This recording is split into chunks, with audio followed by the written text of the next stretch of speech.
Meus amores, tudo bem com vocês? Espero que estejam ótimos, que tenham descansado, no final de semana. Hoje, em nossa aula de história, nós vamos continuar falando desse período colonial. E aí, eu convido vocês a abrirem o seu livrinho de história lá na página 92. Vamos lá? Abram na página 92. Nós vamos começar a falar de um novo assunto, que é o povoamento no interior e a descoberta de novas riquezas. Nós já falamos, sobre o pau-brasil e também das consequências da devastação que teve a partir dessa tirada do pau-brasil do território brasileiro e do lucro que era esperado pela corte portuguesa.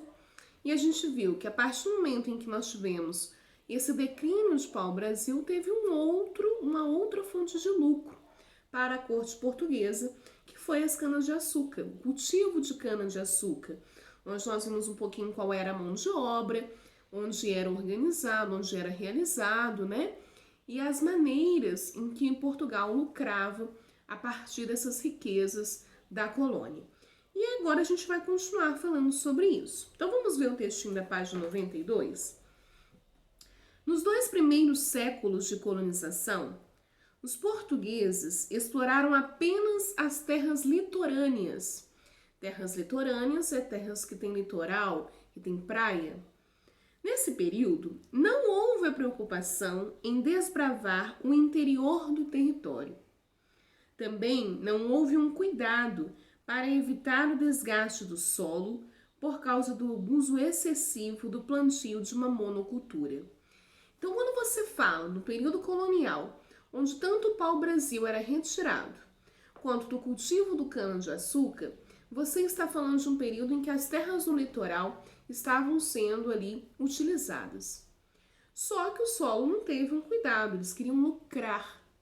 E para esse lucro, eles não tiveram um cuidado com o solo da sua colônia. Afinal, Portugal tinha dificuldades para administrar esse território, tanto que o fez que dividiu ele em capitanias hereditárias, em 15 lotes, para que cada donatário pudesse cuidar de um pedacinho de terra.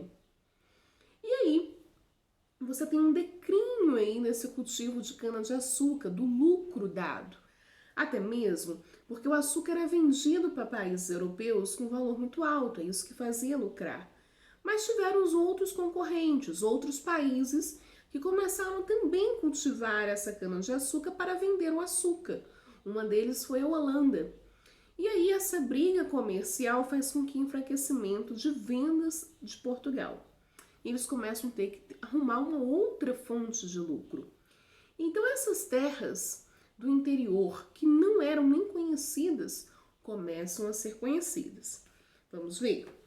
Com a decadência da produção açucareira, o governo português passou a incentivar os colonos a explorar o interior da colônia, que eram habitados por povos indígenas.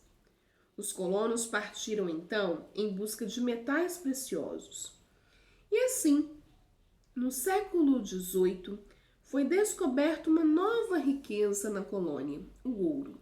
Então você tem 3 riquezas: pau-brasil, cana-de-açúcar, o ouro. Lembra disso, tem 3 momentos, 3 riquezas dentro da era colonial: pau-brasil, cana-de-açúcar, o ouro.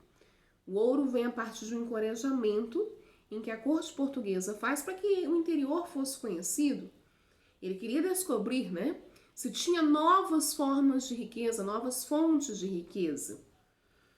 De 1700 a 1800, o ouro tornou-se o principal produto econômico da colônia portuguesa na América. Quais foram as formas que eles usaram, que a corte portuguesa utilizou para estar conhecendo esse interior? Para estar descobrindo essas minas. O nosso estado, por exemplo, Minas Gerais, recebe esse nome devido a diversas minas que tinha, diversidade de minérios, porque a gente sabe que a mineração é retirada de minérios do solo e subsolo. E é essa atividade de mineração que é realizada nesse período. Mas como eles descobriram? A partir de pessoas que vinham para conhecer esse interior. Nós tivemos 3. As missões, a gente já conversou sobre ela. As bandeiras e entradas. Ambas têm uma diferença entre a outra, daqui a pouco eu vou explicar no próximo aula também.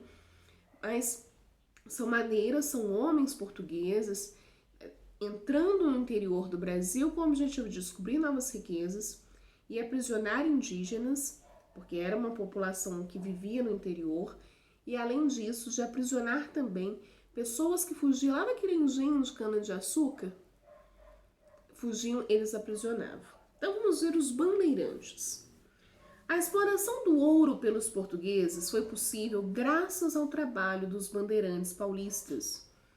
Eles partiram em expedições denominadas bandeiras e adentravam o interior da colônia com o objetivo de encontrar riquezas minerais e aprisionar indígenas para trabalhos forçados. Então aqui está falando das bandeiras, que são, bandeirantes são homens ou que eram portugueses ou descendentes ou que representavam a sua colônia, adentravam nos interiores para aprisionar esses povos e para conhecer e para descobrir as riquezas minerais. Você pode marcar esse primeiro parágrafo, é legal, porque aqui está explicando o que são as bandeiras, tá bem? As bandeiras ocorriam por iniciativa dos colonos, que tinham interesse de ganho econômico com as empreitadas. Mas havia também expedições financiadas pelo governo colonial, que são denominadas entradas, que ocorrem no início da colonização e depois ficaram restritas a explorar o interior da Bahia e de Minas Gerais.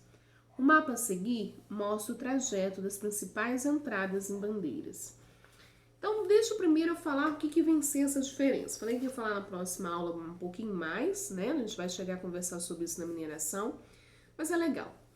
Olha bem, você tem dois momentos, entradas e bandeiras, dois movimentos para conhecer o interior brasileiro. As bandeiras são homens que não são ligados à corte portuguesa, eles queriam enriquecer sozinhos, mas logicamente tem que pagar imposto a essa corte. Já as entradas são homens ou portugueses ou que representam essa corte que vão entrar nesse território para encontrar minérios e aprisionar indígenas, só que tem um vínculo com a corte de Portugal. Essa é a diferença. Nesse mapinha aí, na página 93, o que está em azulzinho são as entradas. São várias, E o que está em verde são as bandeiras. Dá uma observadinha no seu mapa, ó. Deixa eu colocar o dela aqui para você ver. Então, olha, por exemplo, os azulzinhos aqui são as entradas, onde eles foram, e esses verdinhos aqui são as bandeiras. Tem muitas, Vamos lá, vamos para a página 94. Muitos dos bandeirantes eram filhos de portugueses e indígenas e falavam uma língua que misturava o tupi e o português. Nesse período, com o encontro de povos, você tem muito aí a população sendo miscigenada, sendo misturada, descendentes tanto de um povo quanto de outro. Denominada língua geral paulista. Então, esse conjunto, esse encontro aí de uma língua nativa com a língua do colonizador. Por isso que o nosso português é diferente do português de Portugal. A abertura de caminhos e a ocupação de novas áreas contribuíram para o desenvolvimento dos povoados coloniais. As pessoas iam para aqueles lugares, povoavam aqueles lugares. Isso era uma forma de defesa para nenhum outro país entrar naquela região de mina e também uma forma em que, a partir do momento que você tem a atividade mineradora, você tem outras atividades que são fontes de trabalho. Por isso, os bandeirantes são vistos muitas vezes como heróis, responsáveis pelo povoamento interior do Brasil, uma vez que ajudaram a expandir o território brasileiro. Sem eles, provavelmente Portugal teria perdido para a Espanha muitas áreas que pretendiam ocupar. Porém, para conseguir isso, os bandeirantes agiam de maneira violenta, provocando a morte de muitos indígenas e algumas vezes destruindo aldeias inteiras. Então, os bandeirantes que realizaram esse movimento dentro do interior, em alguns momentos ele é visto como herói por causa do fator deles ter colonizado terras que nem pertenciam a Portugal e se torna de Portugal por essa colonização. Mas isso foi feito de uma forma muito violenta. Houve o extermínio muito de maioria de populações indígenas que ocupavam essas regiões, tá bem? Bom, hoje é a matériazinha de hoje. Se você quiser dar uma lidinha novamente, fique à vontade. E qualquer dúvida, a Tia Cris está aqui para te ajudar, tá bem? Um beijão para vocês, fiquem com Deus. Façam as atividades que a Tia Cris vai deixar. Beijo!